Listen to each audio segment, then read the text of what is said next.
Can I have a nice Sydney cider welcome? Good morning, everyone. Yes, that's a lot better. This is a great day in God. Do you believe that? Yes, if you believe that, say that to your seatmate right now. Tell them, this is a great day in God. Can we do that with a smile? Okay. We're going to get there. Okay. It's great to be here, and thank you for welcoming me and my family in this community. And it's been great to be officially inducted as your pastor. I reckon there's no turning back, right? I have decided to follow Jesus, no turning back. Do you remember that 80s song? I have decided to follow. I'm feeling nostalgic. You know why? Because they sang some classic integrity Hosanna songs, and I almost like, especially when you're singing Crown Him King of Kings, right? I almost did my interpretative dance, It's like, it's really, really nice. I came to know the Lord when I was 14 years old. Fresh from my memory, Give Thanks with a Grateful Heart by Don Moe, and it's like playing on the airwaves. We're just beginning. The churches are just beginning in the praise and worship mode during that time. And people are like, whoa, these are so much for us. But it's like, yeah, that's a classic now. It's like, if you sing that to young people, they say, oh, no, that's really so last season. Or not last season, that's like so old. Okay, but I do appreciate that. Thank you so much for the choir. It's really, really good. Brings back the good old memories of the year when you become a Christian. When you first came to know the Lord and when you're like so excited, you're going to give your life to Jesus. Thank you so much. Shall we give them a hand again for that? Really, thank you. Thank you so much. Now, let's begin this thing. Can I have the first slide, please, for a while? Okay, let's do this. Yay! Brothers and sisters, my family came to Australia in 2009. That's how I looked like then, Pretty neat, right? Without the beard and everything. Thanks, Melbourne, for the beard. But anyway, my family came to Australia in 2009 after 8 years of ministry in Singapore. Look at my kids. They're so tiny, And for our friends and families in Singapore, it's like, why would you bring them to so-called Melbourne? And we were freezing. It was springtime. We didn't bring anything. Like all our warm clothing were packed in boxes to be shipped from Singapore. It arrived 2 months later. So this is how we came, and we're like freezing, But through the kindness of the church, they gave us like clothing. And unlike migrants, okay, the migration stories, because I think we're connected to some migrant of some sort, our parents, our grandparents, whatever. Unlike migrants who dare to live and start a new life in a foreign land, we came without prior knowledge about Australia. We didn't do any research, like about cost of living, about the schools. We didn't do that, We came because of our obedience to God. Step out in faith. And that's why when Pastor David says the wife, sorry about that, awkward, but anyway. When Pastor David says like the wife, if Tess is not an outstanding woman of God, she would have left me years ago, because we moved from the Philippines to Singapore, then from Singapore to Melbourne, and now we moved from Melbourne to Sydney. We ventured into unfamiliar territory knowing God would see us through. And what we're holding on basically is the thought that God's love will establish us to a new place, and He will be the one to sustain us there. So that's all we have. No preparation whatsoever. Now the same thing applies. The same thing applies to this church.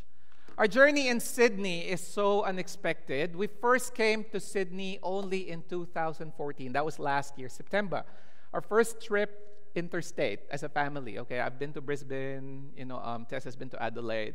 We haven't traveled because our kids are really small. We went to Sydney just for a holiday, just for like 5 days, And then we booked in a cheap hotel in Central Station, and then we went around, traveled this area in search of our favorite restaurant, Din Tai Fung. There was no Din Tai Fung in Melbourne. Finally, they have one this year. Apparently there's 8 here in Sydney, and we were like, woo, yeah, this is home. Okay. Anyway, and we passed by our church now. And we even took a picture because we saw that Baptist Union logo. And it's like, oh, there's even a Baptist church here in the city. And then it's so surprising to return here 5 months later, preaching here, being interviewed and everything, and contemplating of serving in ministry. We came back full of excitement, like, wow, so much possibilities, a church in the city, and then at the same time sadness, because that means we'll be leaving our friends behind for 6 years. We're going to pull out our kids from school in the middle of the year. How crazy is that? But you know what? God is faithful. God is faithful, and He promised He will never leave us nor forsake us. I would like to describe the first letter. The chapter 13 of 1 Corinthians. Okay, have you read 1 Corinthians?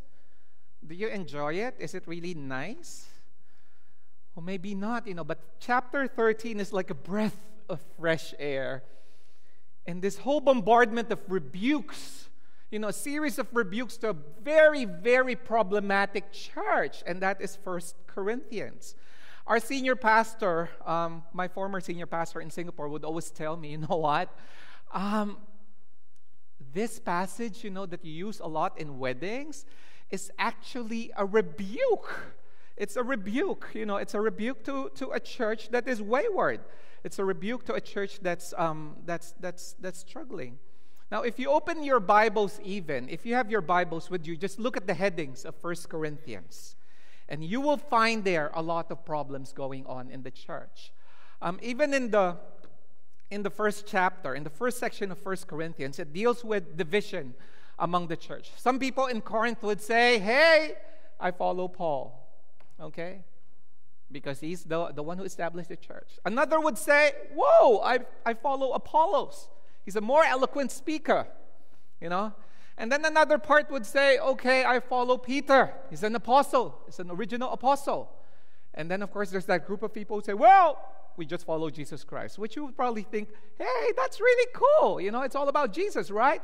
But according to biblical scholars, these people are more dangerous than the rest of the three categories. Why? Because they feel like, whoa, we're way above you guys. And Jesus is ours alone. That's their kind of attitude. How like your knowledge of God becomes like something that puffs you up. Now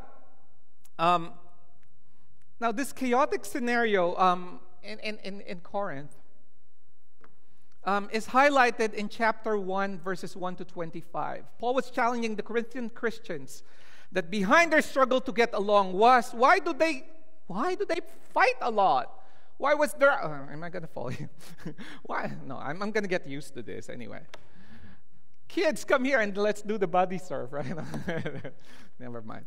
But anyway, what Paul was saying is that, the reason why people are fighting is because of their overconfidence among themselves. They're so confident of themselves. That's what he's saying. And... overconfidence in human resources and in human wisdom. See, the thing is, you may know everything, but it doesn't give you the permission to look down on other people who don't really know much. I think that's how it is. There's so much pride going on in 1 Corinthians.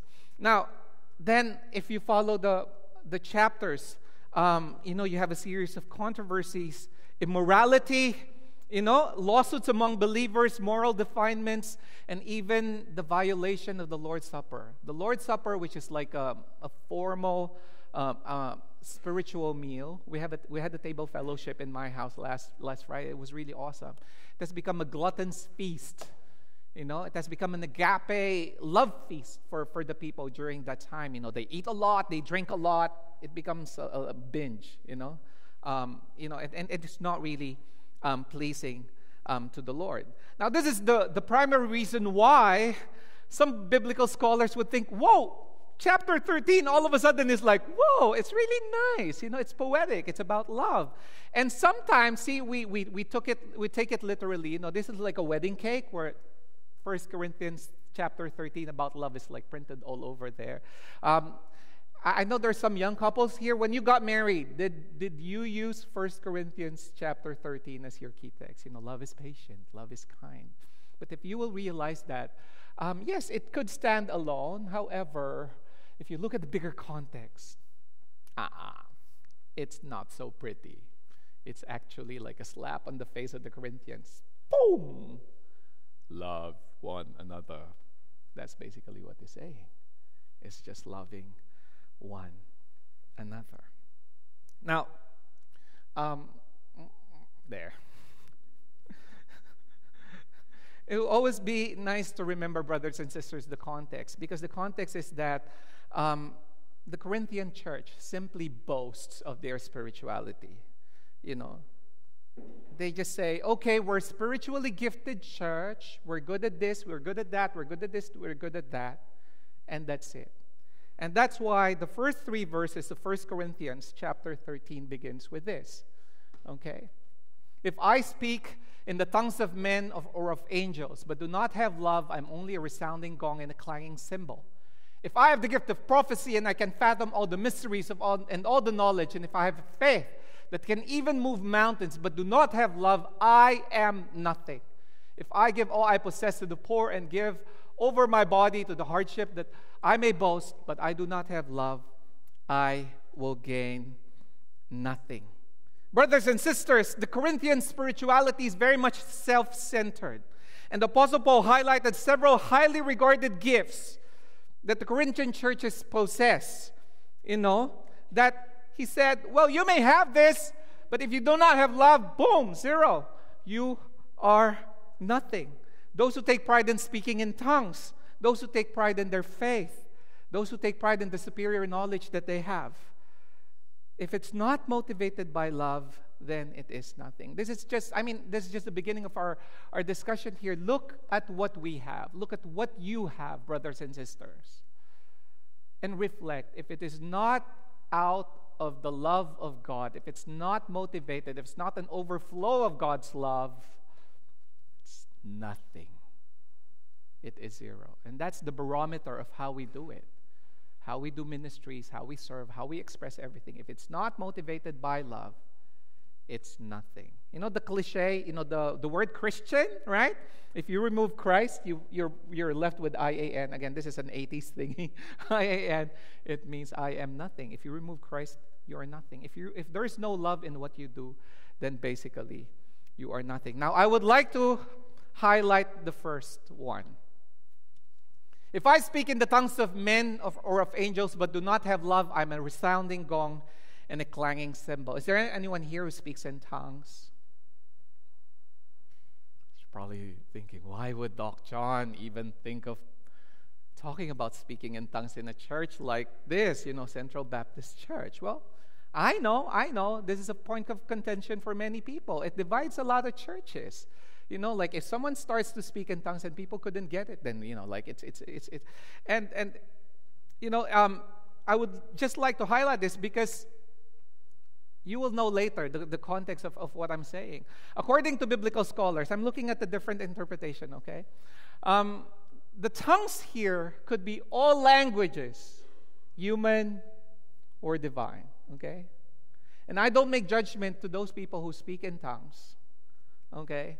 But let's talk about the language of man here, okay? So I'm going to play it safe. We're not going to delve into some weird stuff. But let's talk about the language of man. According to Morris said, these are tongues of men is general enough to cover every kind of speech. Okay? So if we go with this definition of speaking in tongues, definitely we all speak in different tongues here, right? I speak Filipino. I speak English. Some of you speak Cantonese, Mandarin, German, or like what, and then of course English. So that's how it is. We will not delve with the angelic languages and tongues. Now, according to Barnes, he said it is evident that among the Corinthians, the power of speaking a foreign language was regarded as signally valuable endowment. That means if you can speak, maybe the lingua franca during that time was what? Greek? Probably Greek, right? Or some of them who are like Israelites or Hebrews would probably, okay, I can speak Aramaic or I can speak Greek. But if you speak the lingua franca, if you speak a foreign language, then they would feel like, okay, I'm way, way above you guys. But isn't that also the pitfall of the angelic spirit, like speaking in tongues that is happening in churches today? Because sometimes if you attend a charismatic church, you come in and you don't speak in tongues, they would say like, are you born again? Are you a Christian at all because you don't speak in tongues? See, it gives you what? Again, pride. Now, why am I bringing this in this context? CBC, again, being a multicultural, multilingual church, language. Okay. Language should not set us apart and make us special from anyone else. We're all the same. We're brothers and sisters in Christ. I think especially in this context, you say, okay, while we are the international congregation, then that means you should be able to receive anyone who's probably different than you are. Someone who speaks a totally different language from you. And so that's where we are. In churches such as this, okay, we're all from Australia and most of us are migrants, right? I'm coming from the context that we are not indigenous Australians. Who are the original inhabitants and custodians of this land? The native Australians. They're the ones. Even the forefathers of the first Australians who come from Europe, they're still migrants. We're all migrants. But we come to this country together with, with our language, with our flavor, but we need to adapt. And what kind of language do we use here? We use English, right? But again, the language should not divide us all. The language should bring us together. Now, what I would like to highlight here, brothers and sisters, is God gives us a language that transcends the dialects and the different forms of the way we express it. And this is the one that we are talking about in 1 Corinthians chapter 13. We can go with the direction of the Corinthians, assert superiority about a particular language. Yes, we do acknowledge the main congregation here would be the Cantonese congregation, right? It is a Cantonese congregation, then you support the other two congregations. It is one church, okay. I'm coming from an ignorant perspective here, so I can make mistakes, right? But nonetheless, it needs to be dealt with. But we do recognize that this church started as an English-speaking church, and then the Chinese came, and then the Mandarins came. We do not know what kind of shape and form it will bring us to the future. But one particular language group should not overrule the other. We are brothers and sisters in Christ, and we are all equal. And what is that language that transcends, again, all of these forms of expression? It is the love of God. Brothers and sisters, it is love that gave you the generosity to receive a non-Chinese, non-Anglo, non-native English speaker to be your pastor. It is love. If it's not love, I don't know why. Maybe you're desperate, right? But I don't know, right? So affirm me in this, right? It is love. I was just in this massive rice rally, I lived in Singapore. I was telling Susan last staff meeting that I've never served in Filipino congregations ever as a pastor. It's always been with English-speaking Chinese peoples, right? So I'm used to being surrounded by massive Chinese populations. Like when we celebrated the 125th anniversary of the Presbyterian Church in Singapore, I was the choreographer there for this massive tambourine dance. I was there surrounded by probably 25,000 Presbyterians there. And I was the first one to introduce dance in the Presbyterian Church in this 125th anniversary. I could claim that, right? But anyway. But when I went to the rice rally, I had a culture shock. I was there, and I was surrounded by probably 2,000 teenagers, Asians, right? But mostly Chinese. And then when Steve Chong, yeah, when Steve Chong came in, I was just wondering, I was a very, very eloquent preacher. I was like doing my own personal reflection. Why would CBC invite me in? Why could they not just get like an ABC, right?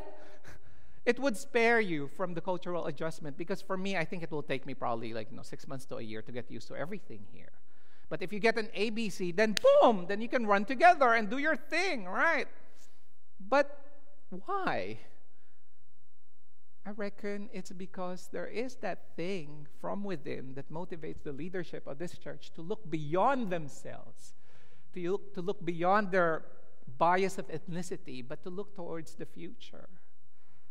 And I thank them for that. It is that love that should be felt here in this congregation, especially because we are mixed. And we will be mixed, and we will be diluted. And we should be prepared for that. We should get used to new things here. I believe also that it is the selflessness of the leadership, to look beyond themselves and to look into the future. Because of you guys, the second generation teens here, they could just ask you, okay, why don't you just attend our own congregation? Why do you need to form another, channel you into the English service? That's how it is. Now, and that's how we want it to be, an open door for everyone to come in.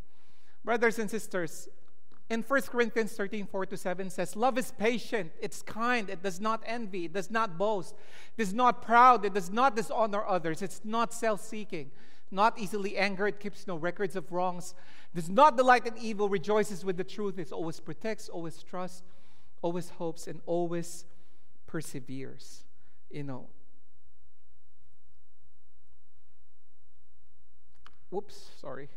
We came here again to Sydney a month ago. It was just a month ago.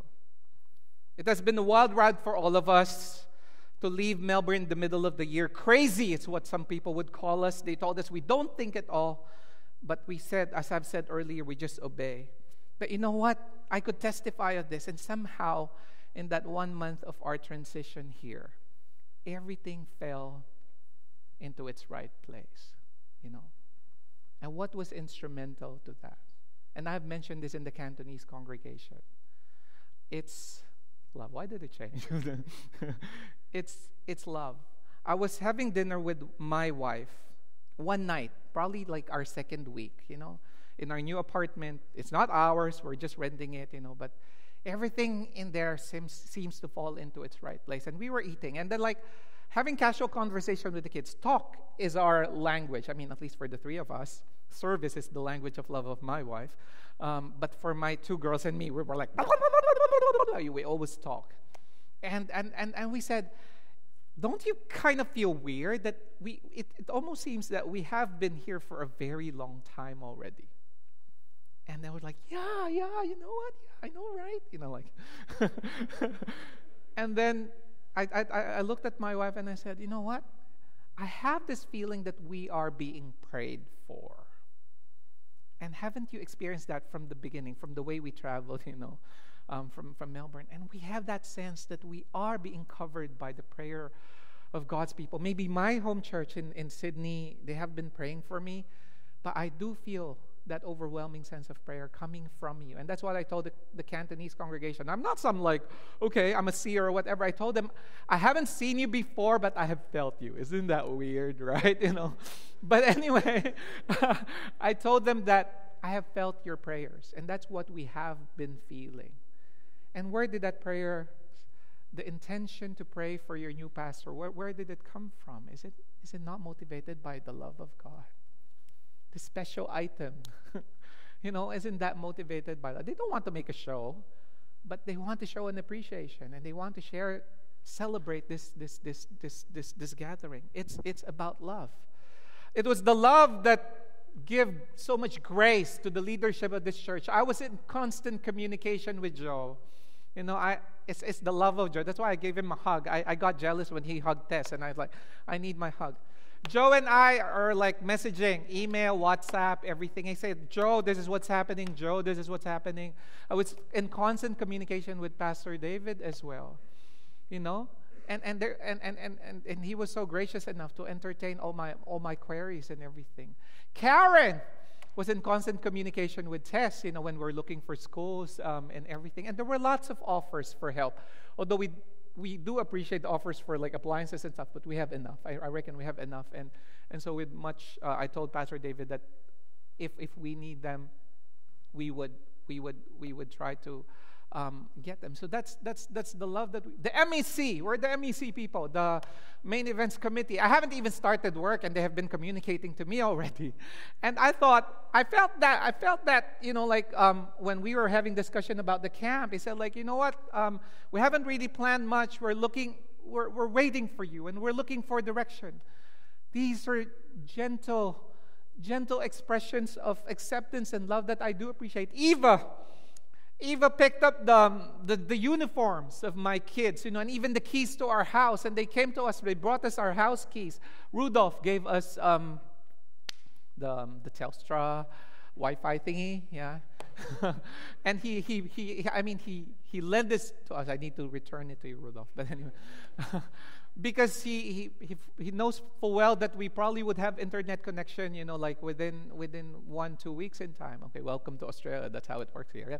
But anyway, so these are random acts of kindness, smiles. You know, when we came here, you know, like the first 2 weeks ago, you came here, just have a chat with everyone. Everyone just, I even had a selfie with Sophia and Kelvin there, you know. I was like, you don't take selfies with people you don't know, right? But anyway, thank you. These are very, very random acts of kindness that are motivated with love that somehow propels us, you know, to continue on. Brothers and sisters, we recognize the diversity that even in this church, you know, like in this church, we come from different nationalities, we come from different languages, but there's a language that transcends all of those, and that's love. And that's love. Okay? Now, let us continue on. In 1 Corinthians chapter 13, it says, love never fails, but where there are prophecies, they will cease. Where there are tongues, they will be stilled. Where there's knowledge, it will pass away. For we know in part and we prophesy in part, but then when completeness comes, what is in part disappears. Brothers and sisters, most biblical scholars would prefer this to term this as the permanence of love. So what they're saying is that spiritual gifts on one side and then love on the other side. Which one will remain? It's love. I'm going to say spiritual gifts. That's love, right? You may be good in terms of your knowledge, in terms of your good works, in terms of your speech, in terms of, we do recognize this church is very gifted. You have an awesome worship team, right? Can we give them a hand? They're doing a very good job here. Yeah. You know, and you have lots of volunteers. This week, it was my first week in church. I saw Eric from the Cantonese congregation. He was like there like probably 2-3 days, and he was like scraping the walls and like painting it. I'm like, are you paid? And I was like, no, I'm just here. And he was like, office. There were like volunteers every day there. You know what? So this is a very gifted church. However, what will remain, brothers and sisters? It is love. In our congregation, when people come in, they may never remember the kind of talks we deliver in the pulpit. They may never remember the songs that we sing. But what will they remember? They will remember how we treated them. Okay? How we expressed our hand and give their hand to them and love them. This is just a picture that says, kiss, kiss, kiss, kiss. Anyway. Now, let's continue on. The apostle continues on and said, when I was a child, I talked like a child, I thought like a child, I reasoned like a child. When I became a man, I put the ways of childhood behind me. For now we see only a reflection as in a mirror, then we shall face to face. Now I know in part, but then I shall know fully, even as I am fully known. Biblical scholars would say, this is again a rebuke. It's just telling the Corinthian church, grow up. Yes, you are spiritually gifted. Yes, you're like you're proficient in languages and in knowledge, but why do you fight a lot? You grow up. You grow up. And that's for all of us. Okay? I'm not saying that, look, you grow up, okay? We grow up, okay? Let's be inclusive here. I need to grow. God will use me to transform you the same way you guys will be used by God to transform me as well. That's the way it is. Okay? That's how God works it out for everyone. Now, the thing is, the biggest problem is like if we are not ready to grow up. And that's the big challenge for each and every one of us. Now, I'm not passing judgment here, but if we know of childish issues in this church, and I have to discover that as the days go by, there will be teething problems as I come in. I will be different from the previous pastor. I will be different from your own culture. But that's your risk, right? Because you loved. Right? Like in any form of a relationship, right? Who has if you want to have a boyfriend or girlfriend or form a relationship, it takes a lot of risks. Hey, if you're not willing to risk yourself in a relationship, you will never have one. You took risk in hiring and calling and inviting and me into this community. I will bring who I am and what I am. And I like the prayer of Pastor David, with us. I will bring everything that God has given me here. There will be teething issues. However, what's the bottom line here? And that's why I preach about this, because every time, let's remind ourselves of Pastor John's first message. It's about love. Even if I'm unlovable, love me, okay? And I will do the same for each and every one of you, Each one of us have our own stories. We have that. Brothers and sisters, pastors are judged on the first month of their ministry, really. And a lot of them don't even last up to 6 months. If you kill your pastor in the first 6 months, you'll get a dead wood for the rest of his term. That's how it is. I want to flourish. I don't want to be like in the side road, this plant struggling, anytime it could be killed, it could be dead, run over by the car, stepped on by the kid, I don't know. It's going to die. But ministry is not like that. I want to belong. I want to be part of this family. I want to be planted. I want to grow with you. I want to thrive with you. And I want to bear fruit with you. Oops, sorry. Okay, there. Brothers and sisters, Pastor John is not Jesus Christ, okay? I am not Jesus Christ. And like you, I want to be Christ-like too, right? That's nice, right? Jesus Christ. No, yeah, but anyway. I want to be Christ-like, right? That's all we are. I'm human. I bleed. I have feelings. I have joy. I have sadness. I have disgust, anger, and even fear. I have all of those things. Right? And maybe, if you're familiar with this film, like Riley, probably I'm scared as well, right? So before you judge me for like a first few days or few months here, you ask the question, have we given him enough time? Give me this indulgence because it's my first preaching day, okay? Have we given him enough time to adjust? Have we given him some bit of grace and understanding that this is a totally new place for him, right? So when you complain, well, you know what? He's been here for a while. I don't really understand his accent. What do you do with that? Attend the service regularly and you'll get used to it, Right. Right. That's and it's like, you know what? He doesn't even know my name. Well, later we'll have a lunch. I'm going to take selfies. Okay, bring a piece of paper, put your name in there. No, introduce yourself. It would, you know what? I don't really know how he works. It's like I don't even know his direction. Serve with him. Spend time with him. That's you know what? I offered him a cake. And he actually refused it. Maybe he doesn't like carbs, like he's cutting down on carbs, and so that's why. And you know what? I don't see him smile a lot, But, well, maybe he doesn't feel well. See? It's like welcoming a new kid. I'm not saying that you baby me. Baby me. No. But I will be taking care of you in as much as you take care of me. It's not a one-way thing. Let's shatter that image that pastors are superheroes, We're not. We're totally not. We're not like that, Brothers and sisters, I want to belong to this community. I want to flourish. I want to be with you, to be part of you. And that's why I'm starting this message with much humility and plead for grace. What will bind us together? You don't know me, I don't know you. We're just strangers trying to make our way here, trying to be part, trying to belong. What do we have in common? We have love. That's the one thing that will bind us together. L-O-V-E. High five, right? Love. Because some of you are falling asleep already. It's love. Okay?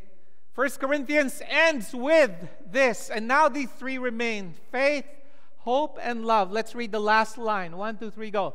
But the greatest of these is love. Brothers and sisters, faith, not our faith.